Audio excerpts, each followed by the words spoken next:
लल्लू भाई नाम का एक खतरनाक और मशहूर गुंडा था। उसके गैंग का नाम लल्लू टीम था। उसके गैंग में काफी सारे खतरनाक गुंडे भरे पड़े थे। लल्लू भाई देश के अमीर लोगों को लूटता था। आधी रात को अगर कोई अमीर आदमी दिख जाए तो पूरे गैंग के साथ उसकी गाड़ी रुकवा कर उससे सारे पैसे लूट लेते थे, और अगर कोई कुछ ज्यादा बोलता तो उसका गेम बजा देते थे। पूरे देश भर उसी का खौफ था, और तो और पुलिस भी लल्लू भाई से डरती थी। अभी तक लाखों लोगों ने लल्लू भाई के खिलाफ FIR दर्ज करवाने आ चुके थे, लेकिन पुलिस की हिम्मत नहीं थी कि लल्लू के खिलाफ FIR दर्ज कर सके। उसी देश में विश्रामपुर नाम का एक छोटा सा गांव था। उस गांव में राइस्टार नाम का एक जांबाज लड़का रहता था। वो बहुत ही निडर था। वो अपने पापा के साथ अपने आलीशान घर में रहता था। उसकी मम्मी एक सड़क हादसे में मर चुकी थी। एक दिन की बात है, राइस्टार के पापा आधी रात में पार्टी करके घर लौट रहे थे। सब कुछ नॉर्मल चल रहा था, लेकिन अचानक राइस्टार के पापा ने गाड़ी रोक दी। उसके सामने लल्लू भाई की पूरी गैंग खड़ी थी। वो दोनों नीचे उतरे और बोले, लल्लू भाई आप यहाँ, कोई काम होता तो मैं आपके अड्डे पे आ जाता, आपको तकलीफ उठाने की क्या जरूरत थी।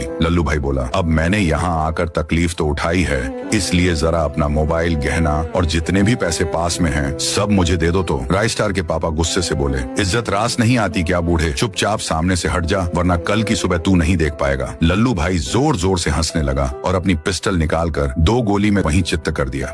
ज्यादा होशियारी कर रहा था, चलो रे लूट लो इन सभी को। अगले दिन पूरे देश में हाहाकार मच गया। सभी लोग सोच रहे थे कि राइस्टार के पापा इतने बड़े बिजनेसमैन है, उसे कोई ऐसे ही कैसे मार सकता है। तभी CCTV कैमरा का वीडियो लीक हो गया, जिसमें साफ दिख रहा था कि लल्लू भाई ने ही उनको मारा है। फिर भी पुलिस ने कोई एक्शन नहीं किया। इधर बेचारा राइस्टार रो रहा था। उसने मन ही मन सोचा कि अब उसका इस दुनिया में कोई है ही नहीं, तो वो क्यों जी। वो आधी रात में सबसे बड़े पुल के ऊपर खड़ा हो गया और नीचे कूदने ही वाला था कि पीछे से जोर से आवाज आई, रुक जाओ राइस्टार। राइस्टार ने पीछे मुड़ के देखा, वहाँ एक लकड़ी से बना हुआ अजीब इंसान खड़ा था। उसने बोला, नहीं राइस्टार, तुम ऐसा नहीं कर सकते। उस लल्लू भाई ने तुम्हारे बाप को मार दिया और तुम अपनी जान दे रहे हो, जबकि तुम्हें मालूम है कि उसी ने तुम्हारे बाप को मारा है। क्या तुम बदला नहीं लोगे। राइस्टार ने ध्यान से सोचा और बोला, बात तो तुम ठीक कह रहे हो, लेकिन तुम हो कौन और मुझे ये सब क्यों बोल रहे हो। वो लकड़ी का इंसान बोला, मैं भी तुम्हारे जैसा ही एक इंसान था, लेकिन एक दिन उस लल्लू भाई ने मेरे पूरे परिवार को और मुझे आधे रास्ते पर आग लगाकर मार दिया। तब से मैं उससे बदला लेने के लिए एक आदमी खोज रहा हूँ, और मुझे तुम मिले। तुम बहुत ही होशियार और ताकतवर इंसान हो राइस्टार। तुम ही अपने बाप और मेरे परिवार का बदला ले सकते हो। राइस्टार के अंदर लल्लू को खत्म करने का कीड़ा बैठ गया था। अब राइस्टार इतने बड़े गुंडे को कैसे मारेगा, जानने के लिए सब्सक्राइब करके कमेंट में लिखो पार्ट 2।